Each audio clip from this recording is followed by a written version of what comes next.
法非常之簡單，好容易做，唔難做。睇下啲材料先啦，材料就有2隻大雞髀、花椒、2粒八角、薑片，薑片呢就幾塊，乾葱頭，乾葱頭又係切片。呢個係砂糖、老抽，仲有呢個豉油。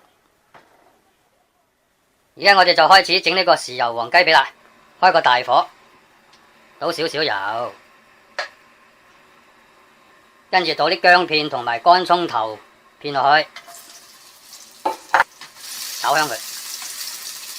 然之後呢，收慢個火，收到去中火，倒豉油。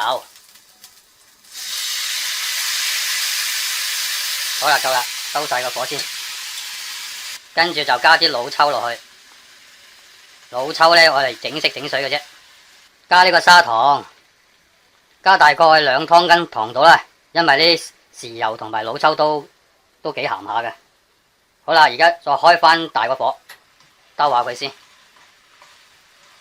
而家就加花椒8個落去，炒下佢。好啦，炒到咁上下呢，我哋就加啲水落去，加大概半飯碗水到啦。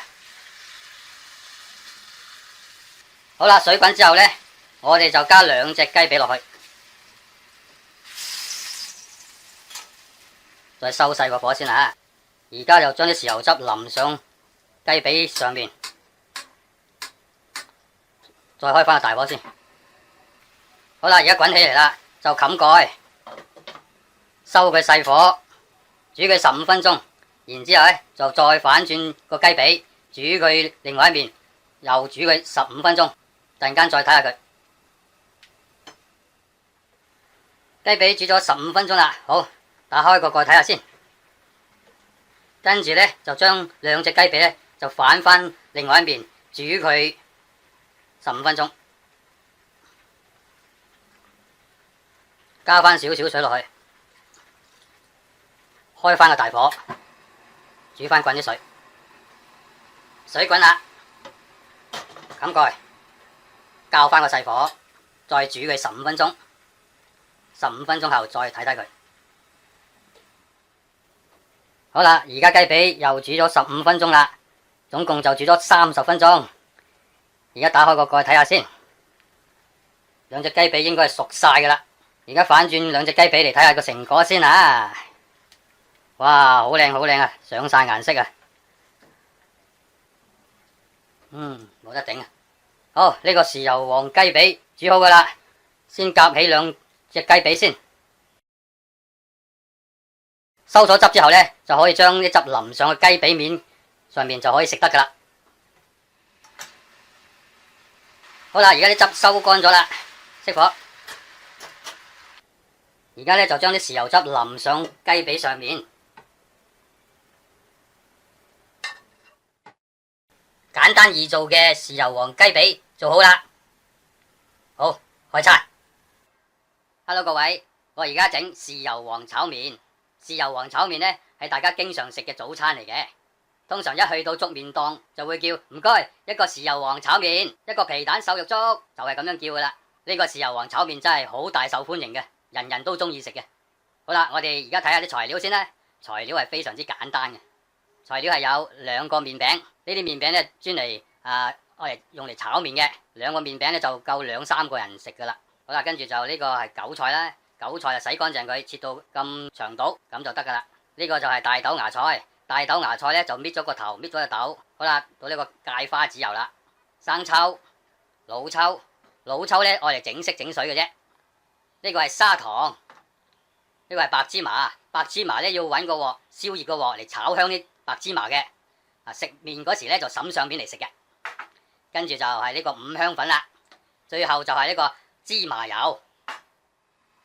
好啦，而家炒白芝麻啦，首先燒熱個鑊先。好啦，而家鑊燒熱咗啦，較翻個細火，倒啲芝麻落去，將啲白芝麻不斷咁兜佢，唔使落油去煎噶，就咁炒到佢變咗金黃色。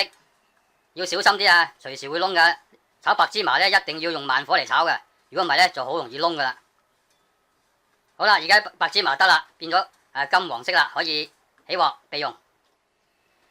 將兩個麵餅放落去，撩鬆佢就得噶啦，唔需要話煮熟佢。如果煮到佢腍呢，食起嚟呢就唔會彈牙爽口噶啦。而家呢就可以將啲麵撈起佢。而家呢就將啲麵過冷河，用清水洗一洗佢，用個罩呢將啲麵倒落個罩呢度，咁樣晾乾啲水，擺埋一邊就可以備用。我哋而家先炒韭菜同埋芽菜先，加少少油。好啦，而家就倒啲韭菜同埋芽菜落去，炒佢，用大火炒佢，炒到佢軟身，出少少水咁就得噶啦。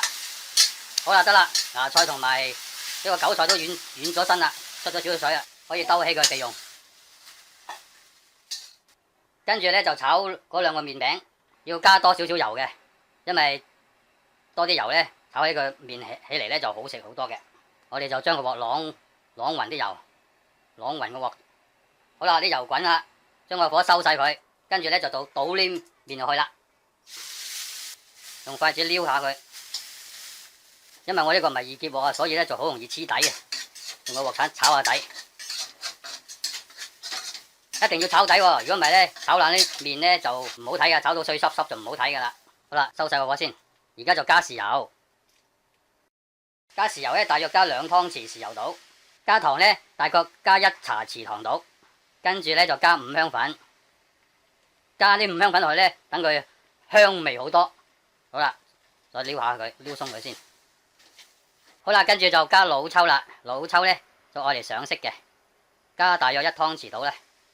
哇，加咗啲老抽落去，即刻上晒色啊！上咗色之後呢，就零舍唔同嘅，而家真係變咗豉油黃炒麵嘅一個顏色啊！好靚啊！而家個麵啲顏色都撈到好勻順啦，我哋就夾條麵試下啲味道先，睇得唔得？OK 啊，得啊，啱啱好啊，唔使再調味。跟住呢，就加啲麻油落去，等佢有啲香味。哇！而家好香啊，聞到陣陣嘅豉油黃炒麵嘅香味啊！就兜下個底，最後加埋啲韭菜同埋芽菜倒落去炒就得噶啦。好，倒晒落去。兜勻佢，再兜多佢幾兜就得噶啦。好，得，熄火。呢個簡單易做嘅豉油黃炒麵就做好啦，可以上碟食得，滲上少少芝麻，咁就食得噶啦。咁簡單易做嘅豉油黃炒麵就做好啦。大家想食嘅話，就炒呢個豉油黃炒麵嚟食啦。食麵嗰時，加啲辣醬或者加啲甜醬，仲更加好食，更加好味添啊！各位，我唔客氣啦，我食先啦。